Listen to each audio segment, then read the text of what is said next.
tema es sumamente interesante. Voy a repetir, el nombre de la conferencia es Cuatro puntos de un potencial gobierno libertario que podría ser respaldado por la juventud de hoy, ¿no? Y a cargo de esta charla está el expositor es Martín del Pomar, magíster en políticas públicas y catedrático en ciencia política en la Universidad San Martín de Porres. Y como experiencia política, le puedo decir que ha sido exalcalde de Barranco y es un hombre que tiene una proyección política muy interesante. Yo tengo el gusto de haber estado con él el día de la presentación del libro que vino acompañando a nuestro amigo Rafael Belaunde, que es el presidente del Partido Libertad Popular, que ya tiene la inscripción y que, bueno, estamos aunando esfuerzos para lograr consolidar un partido político liberal en nuestra patria. Y yo creo que es importante que todos los liberales estemos bajo una sola bandera, bajo una sola agrupación, para, para no dispersar esfuerzos y que la unidad es importante, como bien lo dijo también Félix el día de su exposición. Bueno, sin más trámite, agradeciéndote la cortesía, Martín. No sé si tienes un PowerPoint o vas a solamente hablar, No, porque no, si... voy a ¿Ah? hablar, no tengo el Vas a PowerPoint. hablar. Sí, de Ya, hecho, de lo que voy a hablar ahora, acabo de decirlo hace un par de horas, vengo de clases ya. y lo dejo en la cabeza. Muy buenas noches con todos, muchas gracias por la oportunidad. Y efectivamente, al margen del partido, yo pertenezco a Libertad Popular, pero al margen del partido, la caviarada nos ha puesto tan difícil las inscripciones que el partido que se inscriba o los partidos que se inscriban deben aunar esfuerzos para lograr que el pensamiento y las ideas de la libertad finalmente lleguen a donde deben estar, que son las posiciones de mando para quitarle, valga la paradoja, poder a los políticos, ¿no? Que ese es el objetivo para que el poder esté en manos de la gente y no de los políticos que corren el peligro muchas veces de ser politiqueros. Eh, a ver, voy a tratar de explicar un poquito por qué el nombre de la conferencia. Yo llevo 10 años enseñando en la Facultad de Derecho de la Universidad San Martín de Porres. Enseño la cátedra de Ciencia Política y algunas de las ideas que suelo explicar a mis alumnos, evidentemente tienen un corte liberal. Yo siempre hago la salvedad, le digo a mis alumnos, yo voy a tratar cuando les enseñe socialismo, marxismo, leninismo, maoísmo, incluso el pensamiento de Gonzalo, voy a tratar de convencerlos de que ese es el pensamiento adecuado, pero al final les voy a dar mi punto de vista y les voy a dar mi pensamiento, porque yo quiero que entiendan cómo funciona, ¿no? Y luego converso mucho con ellos y me doy cuenta de algunas cosas. Por ejemplo, hace unos 8 años, 10 años, muchos de los estudiantes pensaban que Sendero Luminoso era una agrupación justiciera, en el sentido de que buscaban la justicia social y que el método que utilizaban era malo, pero que sus fines y sus ideas eran buenos, porque, bueno, luchaban por el pueblo, entre comillas, ¿no? Y era interesante ver cómo cuando se les raspa un poquito y se les enseña cómo lo que Sendero profetizaba estaba absolutamente en contra de sus propios intereses, en todos cambian la actitud de estas personas, ¿no? Martín, perdón. No se le escucha, Martín, por favor. Kevin, Martín, activa su ya, audio. Ya. adelante, Parece que Martín, por favor. ya, ok. No sé hasta dónde se me escuchó. Repite un poquito las últimas ¿Eh? dos frases. Gracias. Cuando explica, por ejemplo, a los alumnos qué es un pequeño burgués para Sendero Luminoso y se dan cuenta que ellos son burgueses y que ser burgués o ser alguien que busque el lucro o recibir el dinero de su esfuerzo y poder disfrutar de él no está mal, empiezan a mirar la situación de otra manera. Es decir, son personas que han sido bañadas en una ideología que no han parado de reflexionar y que cuando reflexionan se dan cuenta que definitivamente no tiene nada que ver con ellos. Entonces, de ahí pasamos a explicar cómo, sin ser sendero, que busca un Estado totalitario, absoluto, donde no te van a quitar el 18% de IGB o el 30% de impuesto a las ganancias, sino que te van a quitar absolutamente todo lo que tú produzcas. Es más, te van a decir cómo vas a producir y van a obtener esa producción y la van a distribuir de acuerdo a sus intereses. Si bien es cierto, el gobierno no es sendero, sí es cierto que los gobiernos tendientes a políticas totalitarias, colectivistas, hacen mucho daño y pareciera que no tienen una bandera totalitaria, cuando en la práctica la tienen. Entonces, tomamos el primer ejemplo de los 4 de que les hablaba, es la obligación de votar, para empezar. Que el sistema en nuestro país te obligue a votar. Lo primero que ellos quieren, evidentemente, si preguntamos es, no me obligues a votar. Ok, ¿por qué no quieres votar? Porque yo no quiero ser parte de este circo. Hace 6 elecciones que los peruanos votan contra un candidato en búsqueda de la famosa legitimidad. Entonces, ¿cómo se puede hablar de legitimidad cuando en la campaña entre Toledo y Alan García la gente no votó por Toledo, votó contra Alan García? En la campaña entre García y Humala, la gente no votó por Humala, perdón, por García, votó contra Humala, que traía todo el proyecto chavista. En la campaña entre Humala y Keiko, la gente no votó por Humala, votó contra Keiko. Y en la campaña entre Keiko y Kuczynski, la gente no votó por Kuczynski, volvió a votar contra Keiko. Y en la siguiente, la gente no votó por Castillo, sino una vez más contra Keiko. Entonces, el sistema busca darle legitimidad al que queda, a los dos que quedan primero y segundo en la primera vuelta, pero solito se desvirtúa. Keiko y Castillo en la primera vuelta tienen menos votos que los votos viciados, blancos y nulos juntos. Entonces, esa legitimidad es un engañamuchachos y genera que la gente no se sienta representada. En la campaña de Kuczynski, el 88% de la gente votó por cualquiera, perdón, 82% votó por cualquiera menos por Kuczynski en primera vuelta.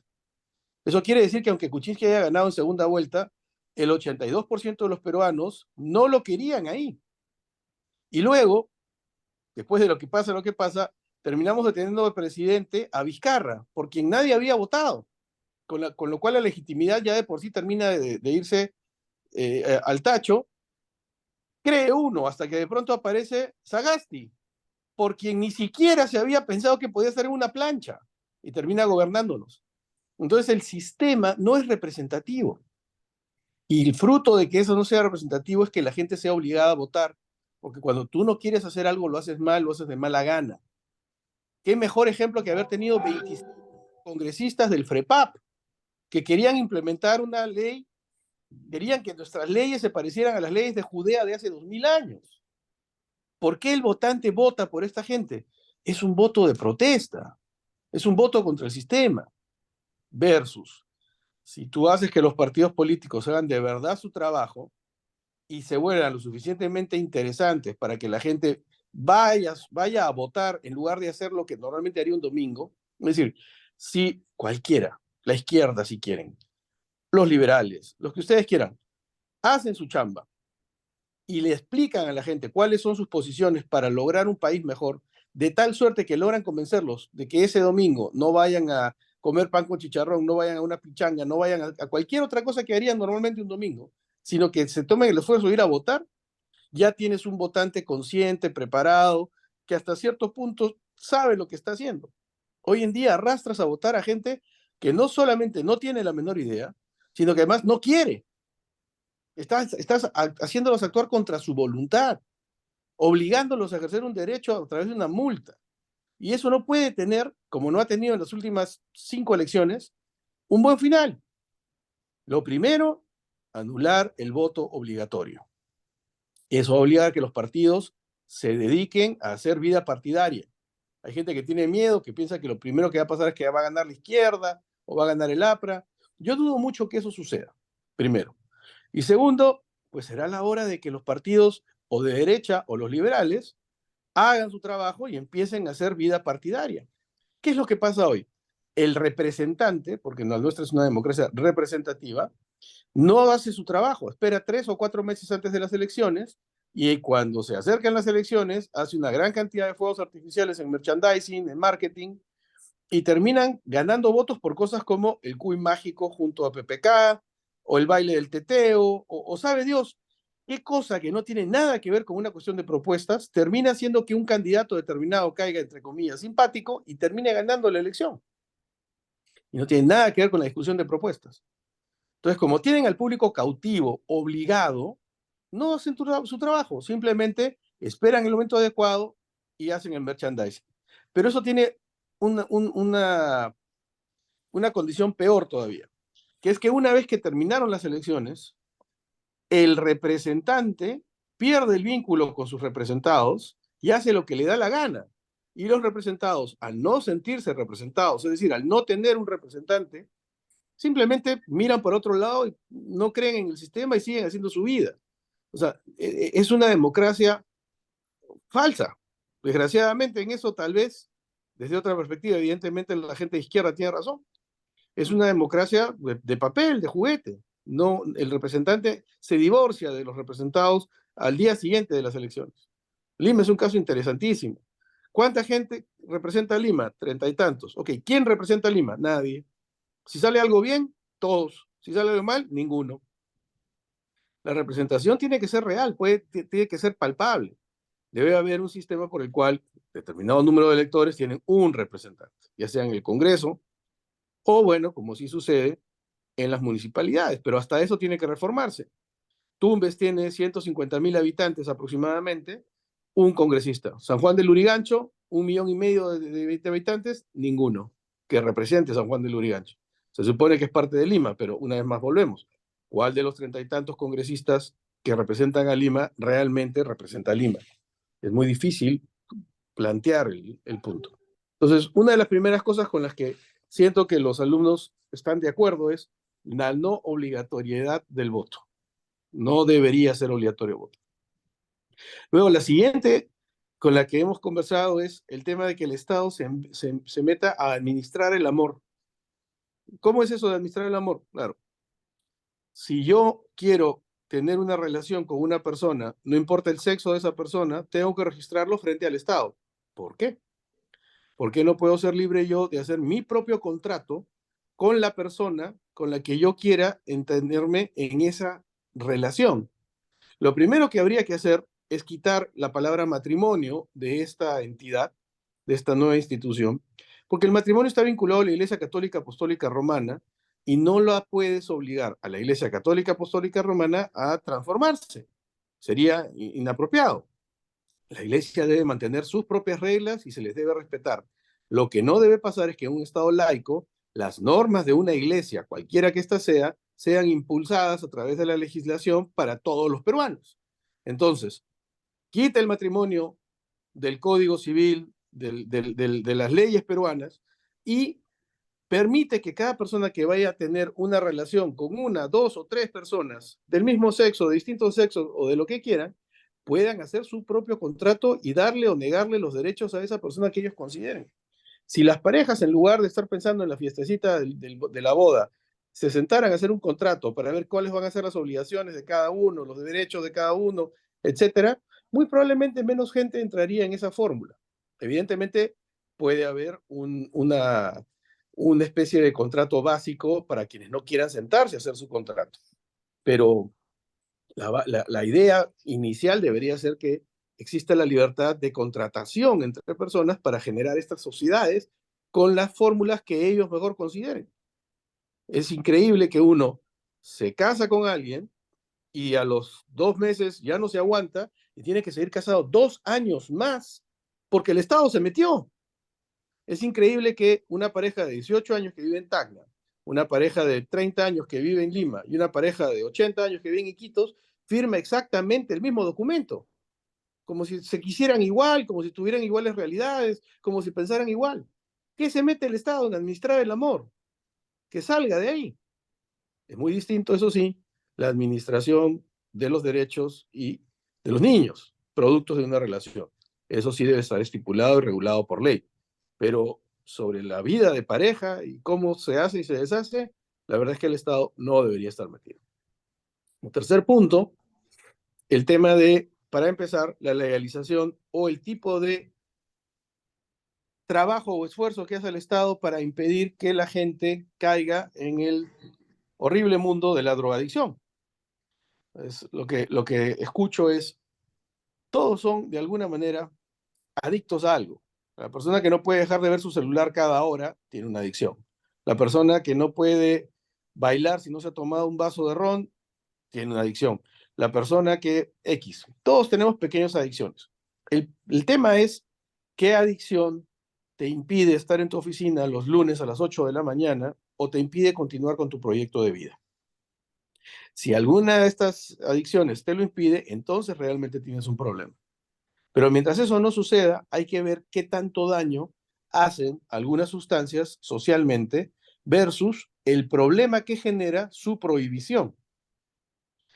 En el mundo siempre van a existir secuestradores, extorsionadores, asesinos, ladrones, etcétera. Gente que ha decidido pasar la ley y estar al margen de la ley. Bueno, esas personas, cuando el narcotráfico se convierte, se proscribe, adquieren un negocio enorme. Son delincuentes, pero que ahora tienen millones de dólares, de dinero, de riqueza, que van a utilizar para corromper a las autoridades de un determinado estado.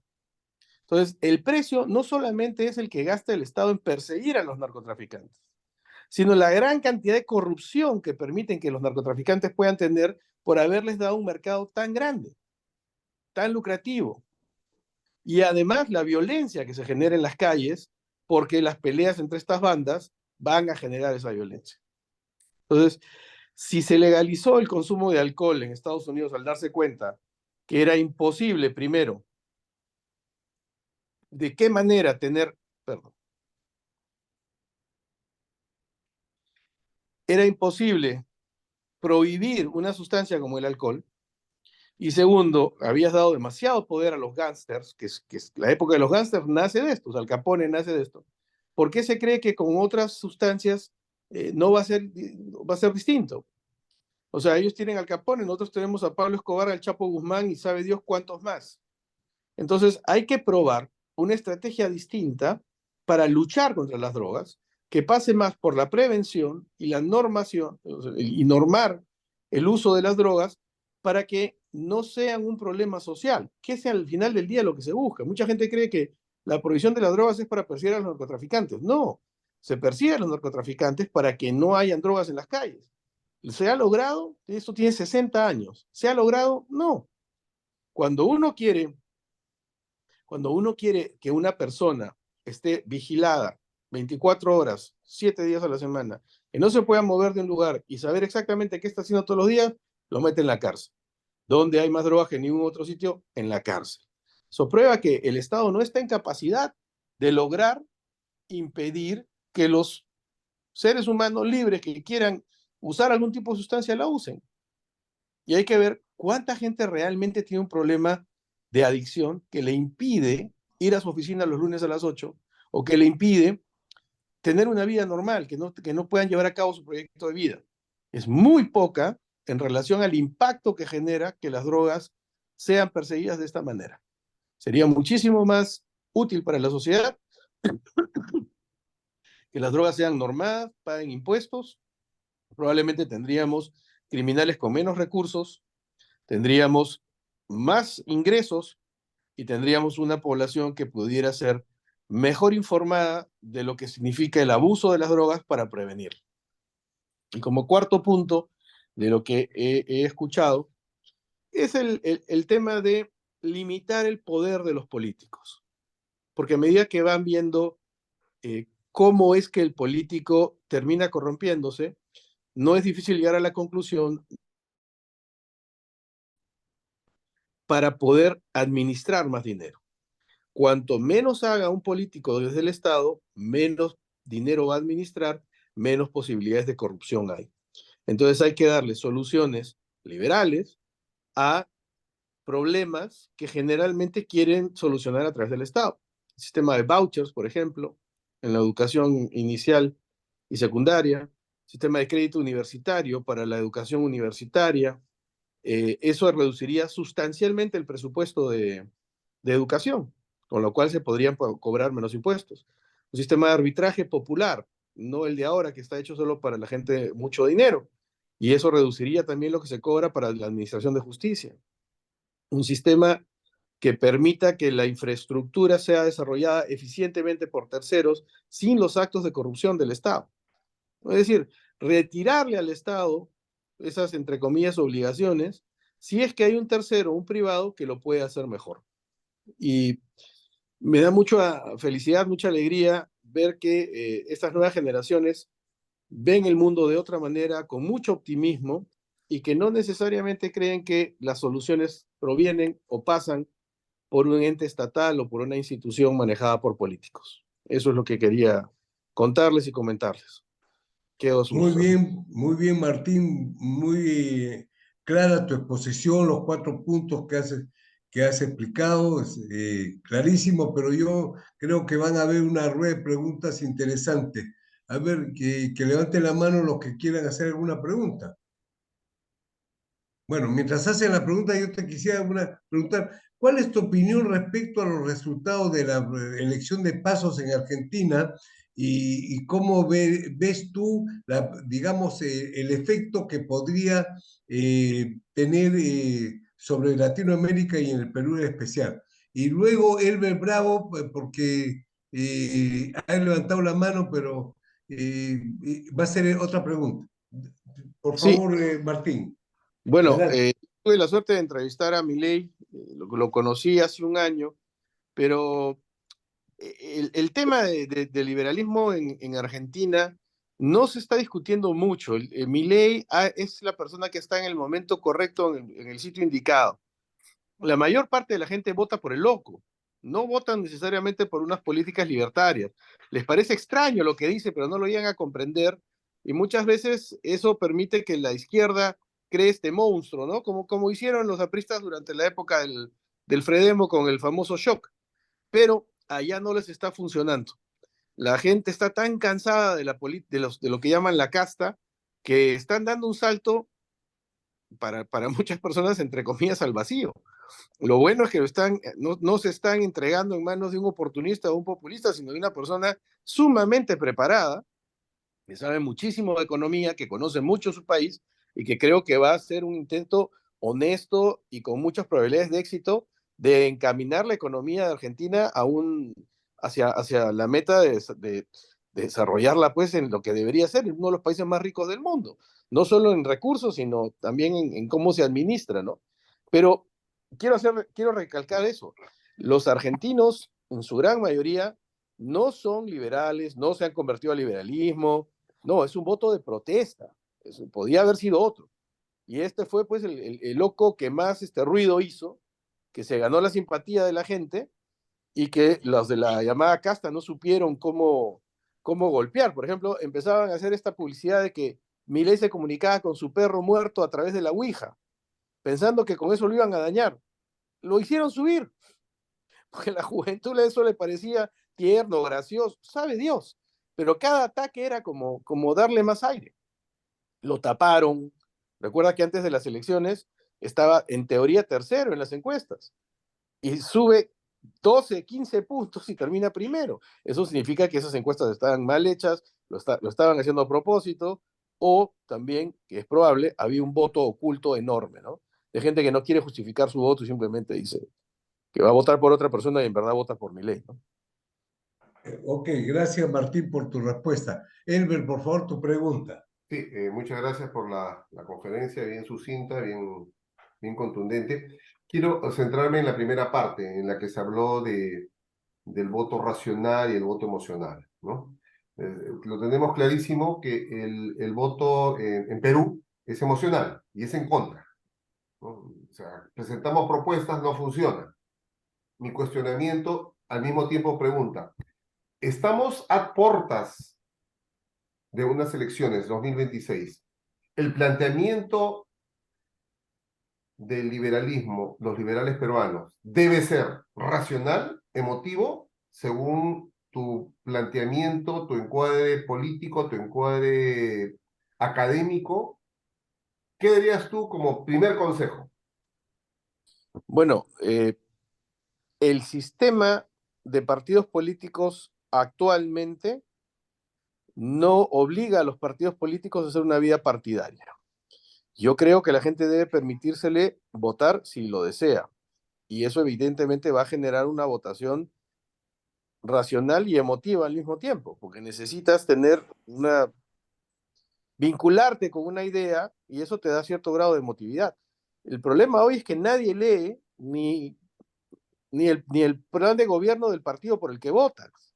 Entonces, para que la gente que va a votar por lo menos sepa por quién está yendo a votar, requieres que esos planes de gobierno, de manera sencilla en muchos casos, sean difundidos y que sea ese plan del gobierno el que haga que alguien vaya hasta un colegio un domingo a hacer una colita a votar. Si no haces que los partidos salgan a ganarse eso, no va a haber jamás legitimidad real en los candidatos y cada vez se pone peor porque esto ha ido degenerando. Perdón. ¿Qué ha pasado? No sé, es que en mi hay una Ese que es la un pantalla se monitor de comparte, una ¿no? computadora. Estoy eliminando. Elimina, por favor, eso. Está. Creo que Kevin es Disculpen, ¿ah? caviar, ¿ah? Yo creo que acá Kevin Perdón, es caviar. Es caviar, ¿ah? Bueno, perdón. no, les decía, en resumidas cuentas, el voto efectivamente es emotivo por cómo es el sistema. De la otra forma, no es que va a dejar de ser emotivo, solamente que la gente que no quiere ir a votar no va a votar. Y hay gente que no quiere ir a votar y tiene todo el derecho. No me interesa la política, no quiero estar metido en eso, los odio a todos, todos son corruptos, no quiero ser parte del sistema.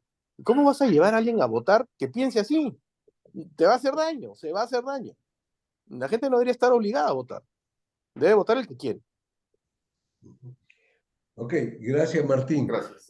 User, ¿quién es User? Porque está con que ha levantado la mano, porque puede hacer su pregunta, pero que se le vea la cara, por favor.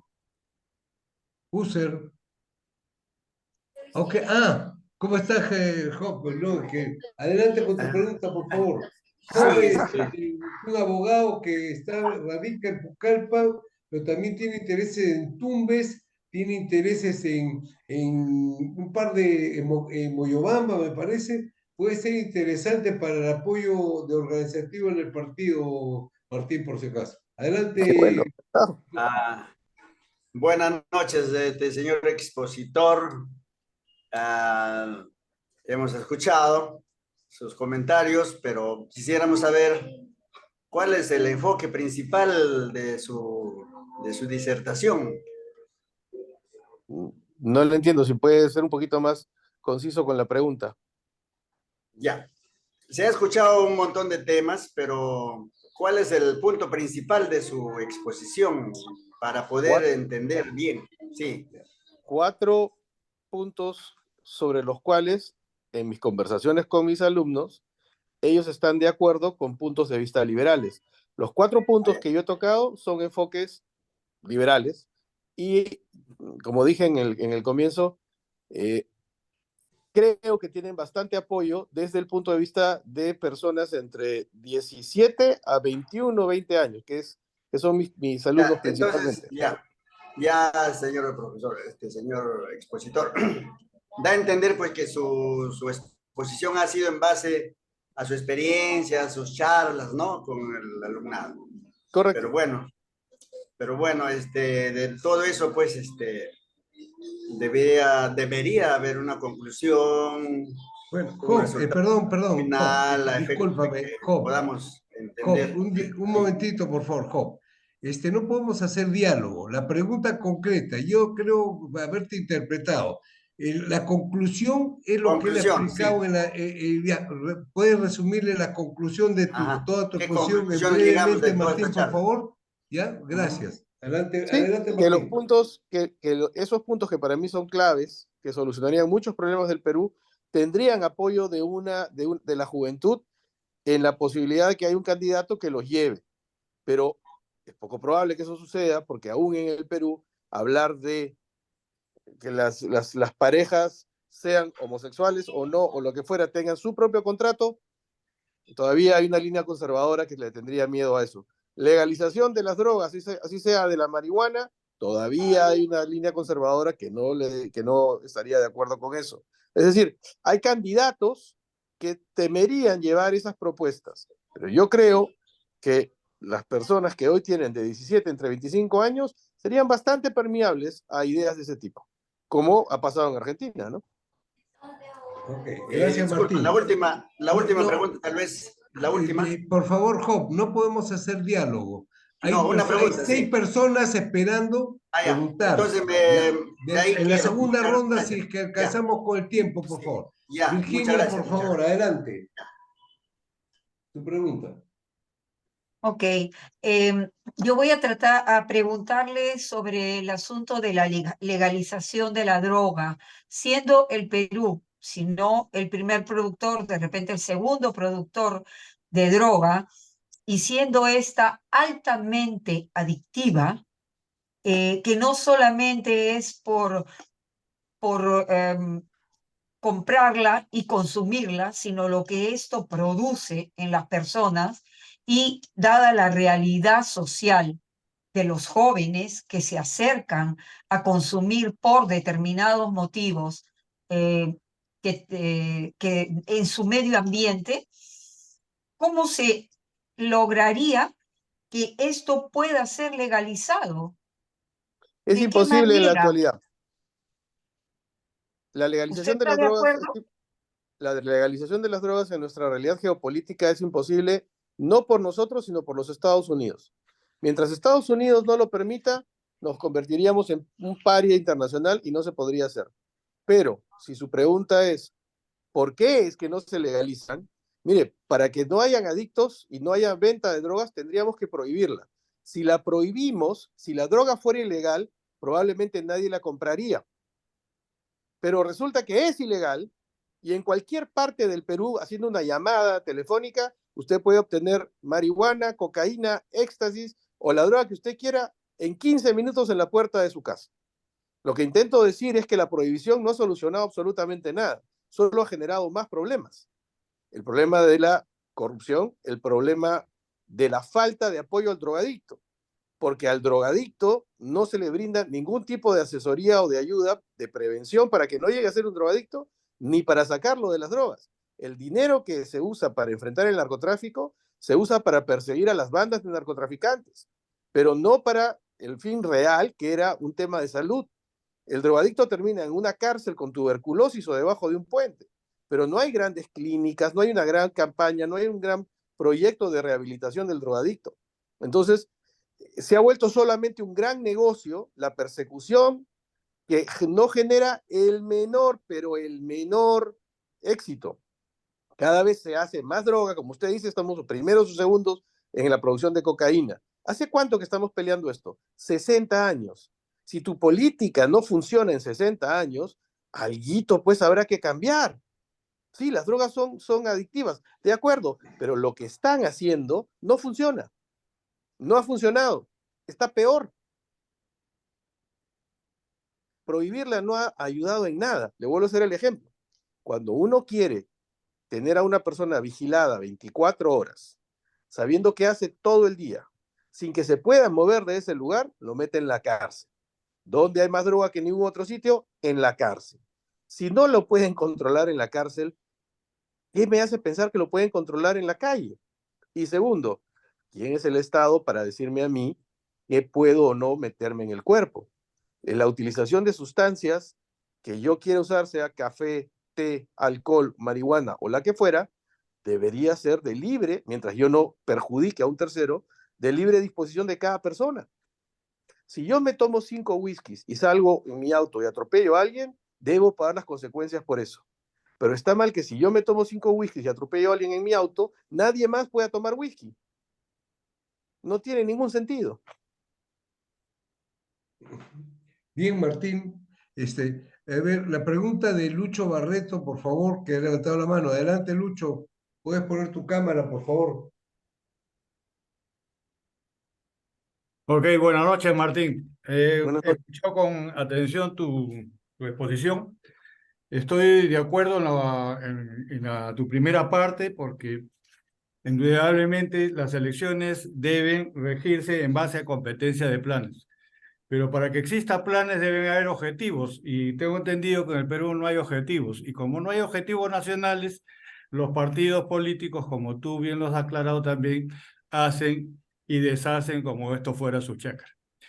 Y estoy de acuerdo que las elecciones deberían ser libres, no obligatorias, y debe ser una competencia entre planes, no entre promesas y promesas, como viene ocurriendo dentro de estos 50 años prácticamente en el Perú.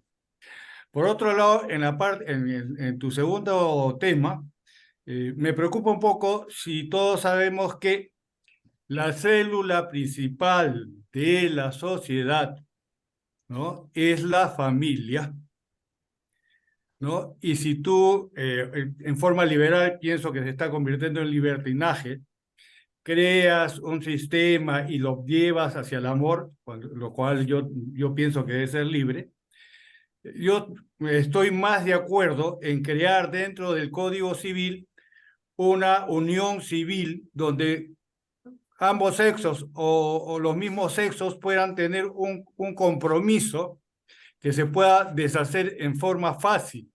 Pero eso no es un matrimonio, y la figura del matrimonio pienso que debe prevalecer dentro del Código Civil. De esa manera podemos seguir preservando la célula fundamental de la sociedad. Porque sin familia no hay sociedad. ¿Qué seríamos? Por otro Ok, lado, gracias. quería Perdón. tocar el tercer y cuarto tema simplemente para estar de acuerdo contigo en cuanto a lo de las drogas, que va a ser bastante difícil que se pueda controlar. Y en la última parte no tengo, pero sí, insisto, ¿cómo vas a hacer para proteger a la familia en una eventual cambio en el Código Civil? Gracias. Ok, gracias, Correcto. Luchito, por la pregunta. Adelante, Martín. Y yo, fraternalmente, como dicen los apristas, discrepo en el sentido de que el actual código y las leyes actuales no protegen a la familia. Al contrario, generan muchísimos más problemas. Y el tema de la cédula, sí, estoy de acuerdo, pero hay familias y familias.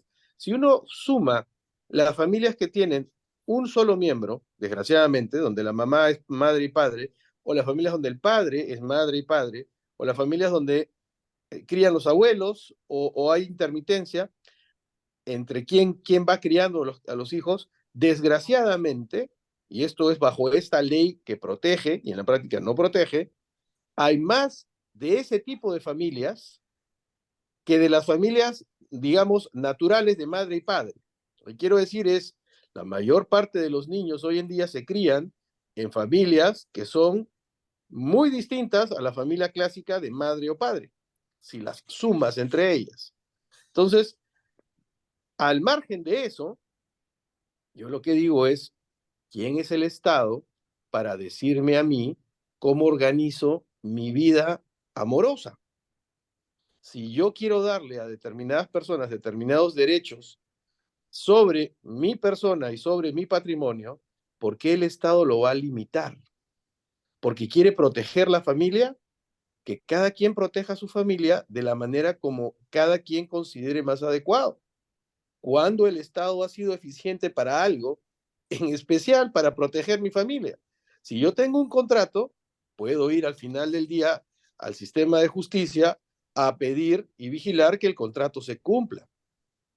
Pero que haga un contrato para todos, que vaya a ser felices a todos, lo veo bien difícil. No ha pasado y no creo que pase, y no está pasando. Miren el viacrucis que es para la gente pasar por los juzgados de familia.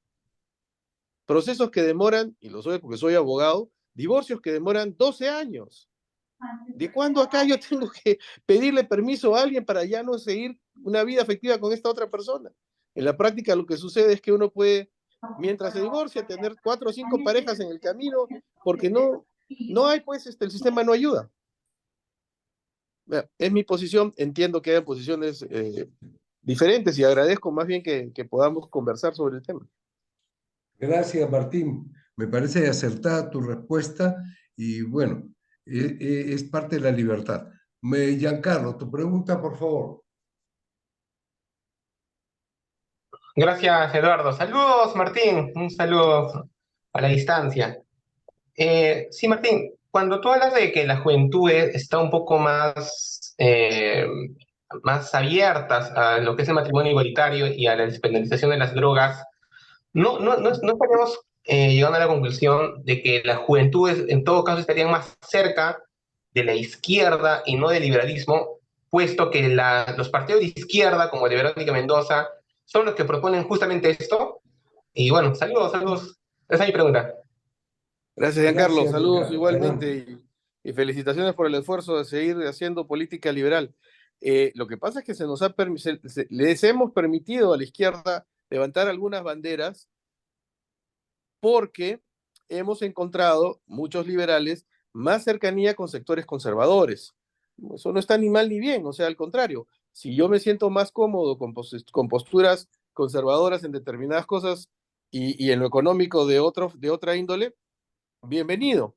Pero la izquierda, que siempre ha sido muy activista y ha buscado siempre el mejor marketing, ha logrado vender, por ejemplo, apoyo hacia las comunidades que llaman LGTB y todas las letras estas, cuando pues en los campos de concentración en Cuba se mataba a los homosexuales solo por el hecho de serlo, ¿no? O sea, que ver en la marcha del orgullo gay gente con una bandera con el Che Guevara, realmente pues es impresionante, ¿no? Ni qué decir que les hacían en la Unión Soviética o en China. Entonces, la izquierda ha levantado esa bandera, pero eso no significa que esa bandera sea de ellos, ¿no? Eso no significa que Tupac Amaru, por ejemplo, no se haya levantado contra el gobierno porque le querían levantar los impuestos. Eso, o sea, porque el MRTA ponga a Tupac Amaru su bandera, no significa que Tupac Amaru no pueda ser un estandarte para aquellos que creemos que el empresario debe tener libertad de actuar y que Tupac Amaru no necesariamente es un símbolo de la izquierda. Que se lo hayan apropiado es distinto. Entonces hay que levantar nosotros con más coherencia, porque nuestra visión es más coherente, nuestras ideas y decir, no, un ratito, esto no es una visión de ustedes. ¿Ah? Bueno, bien, Martín. Félix, tu pregunta, por favor, adelante.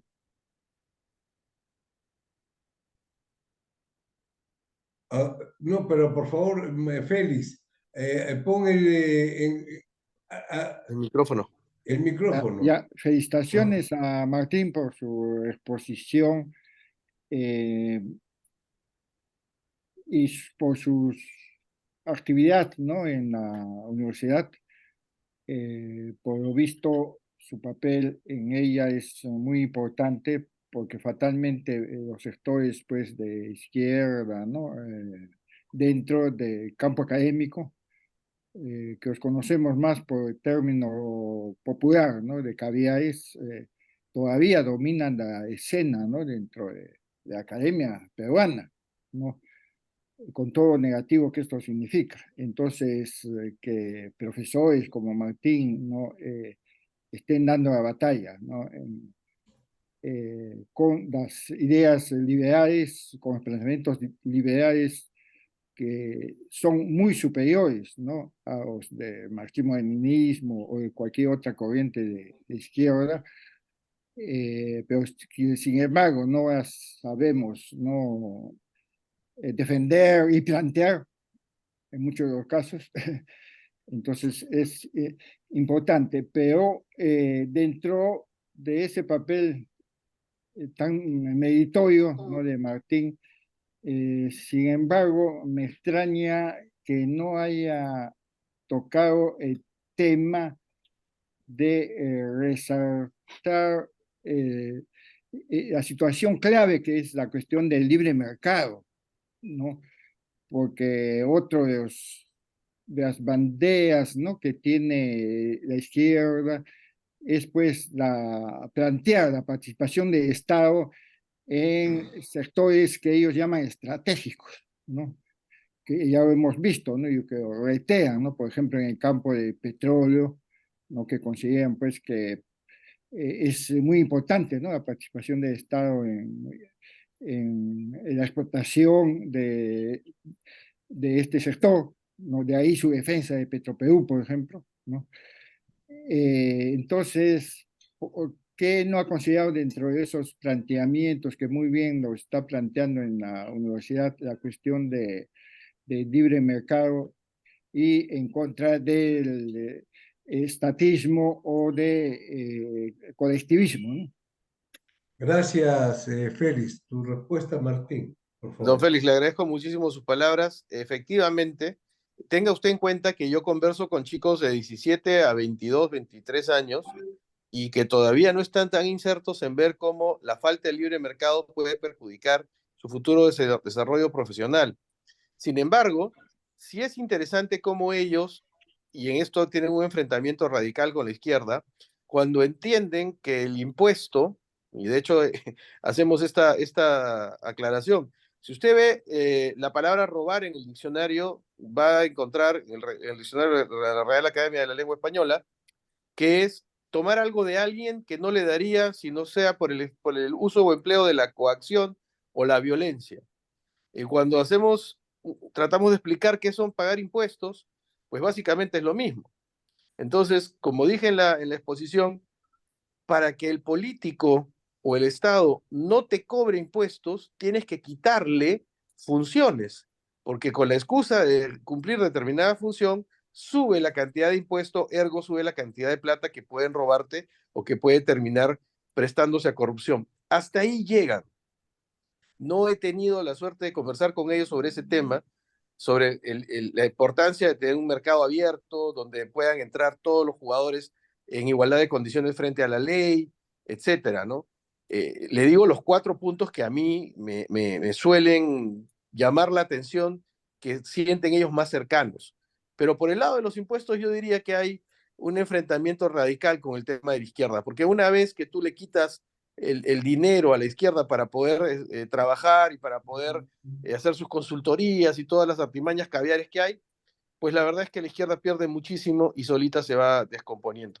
Pero es una posición interesante que, créanme, voy a tomar en cuenta para tratar de avivar entre mis alumnos. Y para terminar, quería contarles, sabiendo que muchos de ustedes han pertenecido al Movimiento Libertad, la Universidad San Martín de Porres siempre ha estado vinculada al Partido Aprista. De hecho, el Centro Federado de Estudiantes está liderado por el CUA, que es el Comando Universitario Aprista.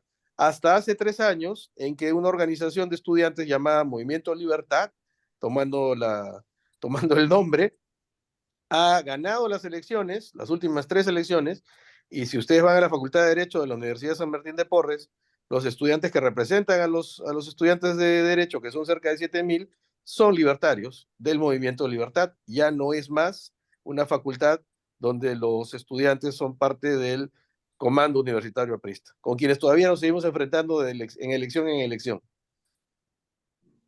Muchas gracias por tu respuesta, Martín. Walter, tu pregunta, por favor. Muchas gracias, Eduardo. Martín, muchas gracias por tu brillante exposición. Yo tengo una pregunta que quisiera me des un alcance o una respuesta satisfactoria. Conocemos que el Perú tiene un sistema político altamente corrompido, ¿no? Los partidos políticos que están formados por gente corrupta, incapaz, ¿no? Gente que ya está coludida con las empresas grandes que financian sus campañas, ¿no? Así, de esa manera, así tengan el mejor plan de gobierno, nunca se va a poder ejecutar a la plenitud. Ahora, mi pregunta es, ¿qué propones para superar este problema del sistema político peruano? Pues la verdad, una vez más, que la votación no sea obligatoria cambiaría muchísimo el sistema, porque las empresas que dan dinero para las campañas compran candidatos o los alquilan en base a que ese es el tipo de campaña que se puede hacer. Una persona con ideas, que quiera formar, que quiera organizar un partido político realmente, no tiene fórmula alguna de competir con estos políticos. No se puede. Entonces, si se quita el voto obligatorio y aquellos que van a votar son personas que son conscientes de que su voto tiene una razón de ser, que hay un programa sobre el cual se está votando, sería un primer paso para que aquellos que realmente entran con una convicción ideológica, que creo que es necesaria, lleguen al poder y transformen ese tipo de politiquería que efectivamente existe ahora, el clientelismo.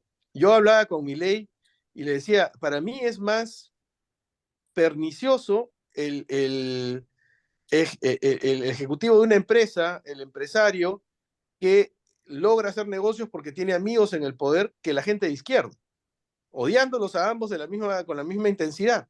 Pero me parece más doloroso para un liberal que un empresario utilice al Estado para hacer sus propios negocios en lugar de competir y ser una persona, digamos, honorable, que un izquierdoso que por lo menos dice que es izquierdoso, levanta las banderas del totalitarismo y del socialismo, y bueno, está equivocado y todo lo demás, pero el empresario que se viste de capitalista y que en verdad es simplemente un delincuente, creo que nos hace más daño.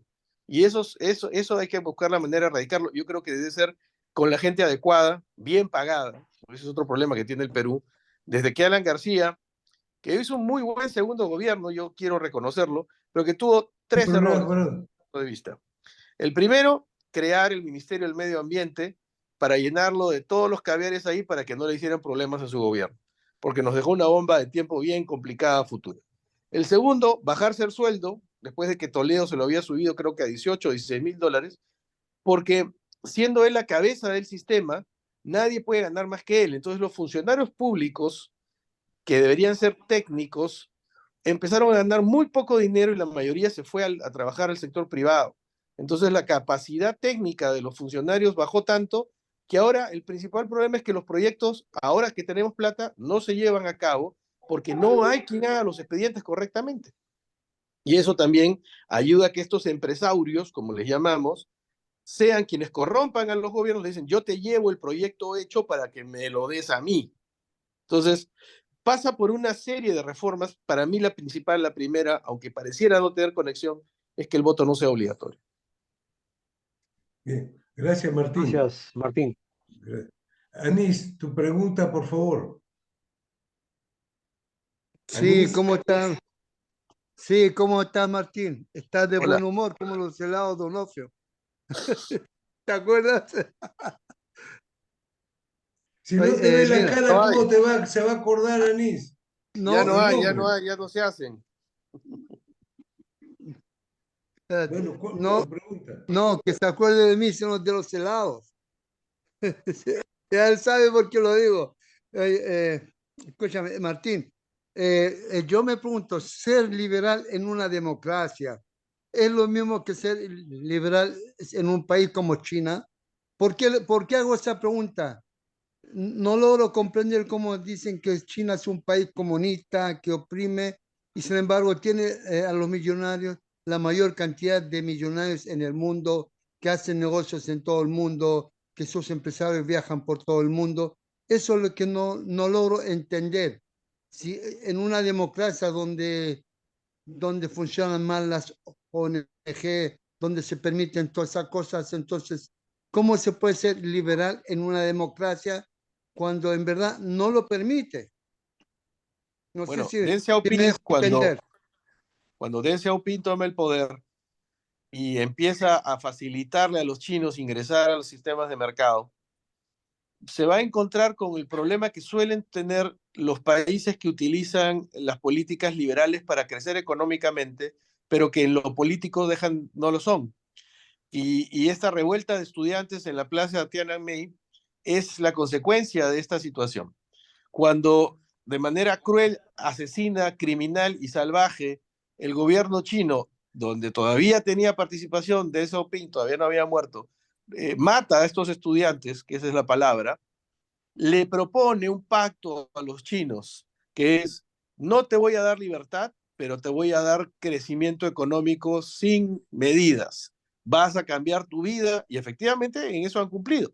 600 millones de chinos, es el experimento social más grande del mundo, dejan la pobreza y con ello varios millones se vuelven millonarios, pero todavía tienen aún unos 500 millones de chinos todavía muy pobres. Pero esos 600 millones cambian su vida y empiezan a consumir como clase media. Entonces, de alguna manera aceptan las restricciones, como pasó en el Chile de Pinochet, como ha pasado en muchos otros sitios, como pasó en el Perú de Fujimori. Aceptan que la economía les permita vivir una vida mejor y no meterse en política. Pero tarde o temprano, aquel que hace dinero busca tener otro tipo de poder, otro tipo de repercusión, y esos sistemas dictatoriales que no pueden ser calificados de liberales porque el liberal necesita ser liberal en lo económico y necesita ser liberal en lo político. Mientras no sea liberal en los dos, simplemente está utilizando algunas herramientas del sistema liberal para poder desarrollar ciertas cosas, pero liberal no es. No es liberal China, no somos liberales nosotros, no es liberal aquella sociedad donde la libertad no es la que prima. China lo que es una dictadura que permite desarrollo económico en determinadas zonas con mucha observación del Partido Comunista Chino, que cuando ve que una empresa o un grupo de empresas empiezan a crecer demasiado, los empiezan a llenar de regulaciones y de problemas para que nunca sean una potencial ofrenda al partido, como pasó, por ejemplo, con Alibaba, cuyo gerente general o dueño o CEO de pronto desapareció. Lo mismo pasa en Rusia con los oligarcas. El primer oligarca que se sale de la línea, bueno, ya vimos lo que pasó con el dueño de Wagner, ¿no? No son liberales. Gracias, Martín. Buena tu respuesta. Gracias, Martín. Gracias. Elber, tú ibas a hacer una pregunta. Sí, yo lo que puedo percibir de la exposición y las intervenciones que se están dando, ya no es la primera vez que se dictan este tipo de videoconferencias que al mismo tiempo nos capacitan y nos capacitamos, es un poco el código lingüístico del término liberal, que se confunde mucho con, recordando un poco las épocas de los años 60, 70 del liberalismo sexual, ¿no? Se confunde bastante. Esto también le llegó a Milei, y hay una famosa entrevista en la cual le preguntan a Milei, ya que hablas de liberalismo, ¿tú aceptarías que, por ejemplo, que los homosexuales se casen y se les considera homosexuales? Él responde, mira, si tú te quieres considerar un puma, considérate un puma, pero no obligues al Estado que en tu documento de identidad te ponga puma, ¿no? Yo creo que ahí está clarísimo eso, pero nosotros, el planteamiento como partido neoliberal, como liberalistas, liberales, o como queramos denominarnos, ¿qué estrategia podemos utilizar ante ese escenario? Porque si nos damos cuenta, las conversaciones cuando hablamos de liberalismo, pues entramos por la parte política, o ideológica, o doctrinaria, pero cuando hablamos por la parte liberal, se abre todo un escenario de las drogas, el sexo, la prostitución, la corrupción. Entonces, nosotros que de alguna u otra manera tenemos criterios para pensar, analizar o epistemológicamente tomar una decisión, lo cuestionamos qué será del público, qué será de los electores, que los electores, vuelvo a repetir, votan por emoción. Entonces yo no voy a votar por un candidato que acepta pues el matrimonio homosexual, cuando eso definitivamente no es una propuesta de liberalismo, ¿no? Entonces quisiera tu punto de vista sobre eso, si crees que es importante que exista una reeducación sobre el concepto, o si de repente es peligroso lanzarse con el concepto, ¿no? Que Yo creo que definitivamente hay maneras de enfrentarlo. Es decir, si un candidato sale con esa banderita, no va a salir del partidor.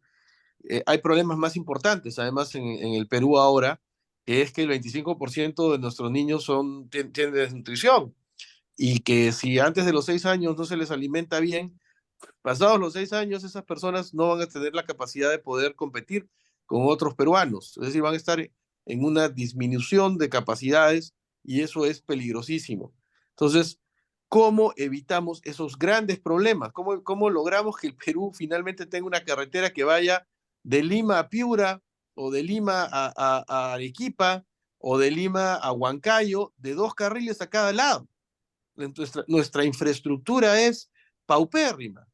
Entonces, vamos por ahí. Si nuestros postulados, además de lo que dijimos, pueden lograr que tengamos esa carretera de 2 vías, que tengamos no un puerto de Chancay, sino 4 puertos, que tengamos aeropuertos adecuados, que el Cusco pueda recibir 2 millones de turistas, y que estos sitios arqueológicos se pongan en valor, porque no solamente tenemos Machu Picchu, tenemos Choquequirao, a los alrededores de Cusco tenemos un montón de lugares. Creo que es mayor la batalla de convencer a la gente de que hay mejores formas de administrar los recursos del Estado que como se ha venido haciendo, y pensando que algún día va a llegar un ángel que va a tomar las riendas del Estado y que va a ser tan bueno y tan noble y tan moral que finalmente con él va a funcionar. Que además tendríamos que dejarlo de dictador eterno, porque en 5 años se tiene que cambiar de siempre de autoridades.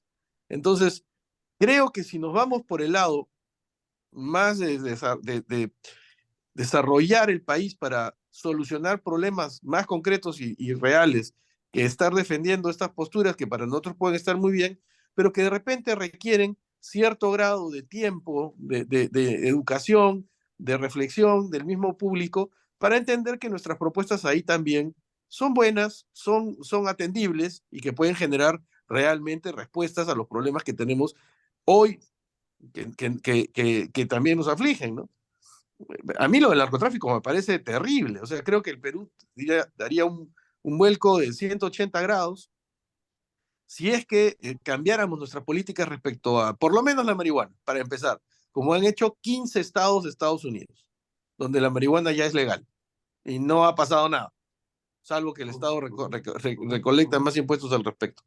Yo creo que tenemos que buscar otro enfoque, más de prevención y de ayuda al drogadicto, ¿no? Bueno, Martín, muchas gracias por tu respuesta. Angelina, tu pregunta, por favor. Conecta tu audio. Ok, gracias por la excelente exposición. Deseo me ayude a interpretar lo que es el nuevo orden mundial, que hablamos de muchas cosas, pero no de este tema tan peculiar. Gracias, Angelina. Puedes continuar con tu Bueno, respuesta. hay mucha gente que cree que China es, de hecho, en el aspecto espacial, es el nuevo contendor de Estados Unidos en una segunda especie de guerra fría.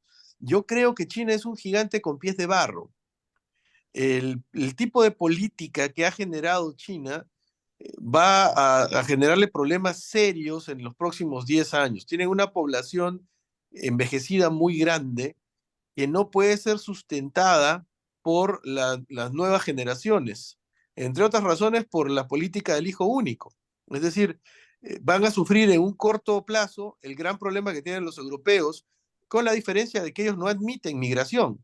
Entonces, económicamente hablando, van a tener problemas particularmente serios, cosa que no le va a pasar a la India, que hace 2 meses pasó a ser el país más poblado del mundo.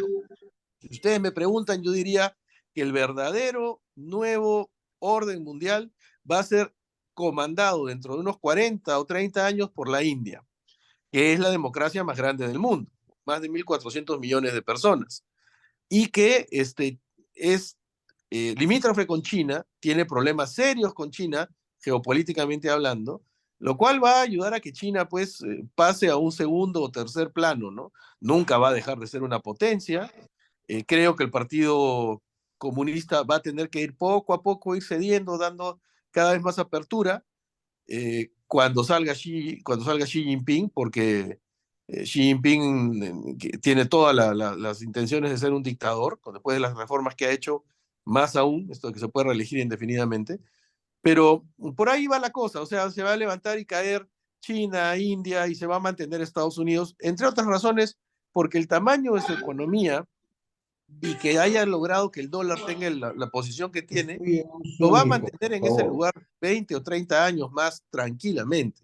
O sea, los Estados Unidos, más el ejército que tiene, es imposible que pueda ser defenestrado de cabeza del orden mundial en los próximos 20 o 30 años. El gasto militar que tienen los Estados Unidos es asombroso, es incomprensible para nosotros. El Perú tiene en uso, digamos, que puedan, si el día de mañana lo necesitamos, salir a volar aviones de combate. Creo que de los MiG nos quedan 18, luego tenemos algunos Mirage todavía, y 2 o 3 Sukhoi, 30 aviones. Un solo portaaviones de Estados Unidos tiene 70 aviones de última generación y como 15 barcos más que acompañan esta flota, y tiene 11 flotas alrededor del mundo. Y están obligados por su ley a tener 11 flotas de esas, que son 50.000 marinos norteamericanos que pueden estar en cualquier parte del mundo en cuestión de horas. Entonces, Es imposible que Estados Unidos pierda el papel de ser el policía, entre comillas, del mundo los próximos, por lo menos 15 o 20 años. Yo quiero disculparme, mi esposa está de viaje y me ha dejado con mis hijas y tengo que ir a verlas, pero les agradezco muchísimo la oportunidad. Como ven, yo tengo ya 6 horas hablando porque hoy día dicto dos clases y también eso me está afectando un poco, pero les agradezco mucho que hayan tenido la paciencia de escucharme, agradezco mucho sus palabras anteriores a cada pregunta y sé que tal vez por la brecha que tenemos en algunas ideas podamos discrepar, pero creo que en lo general el hecho de querer un país mejor y que la vía para lograr ese país sea la libertad nos une a todos, ¿no? Así que muchas gracias por haberme escuchado y por haber estado ahí hoy día jueves hasta las 9:15, 9:16 de la noche. Muchas gracias. No, muchas gracias a ti, Martín. Muchísimas gracias. Realmente estamos muy agradecidos y esperamos verlos pronto para seguir conversando en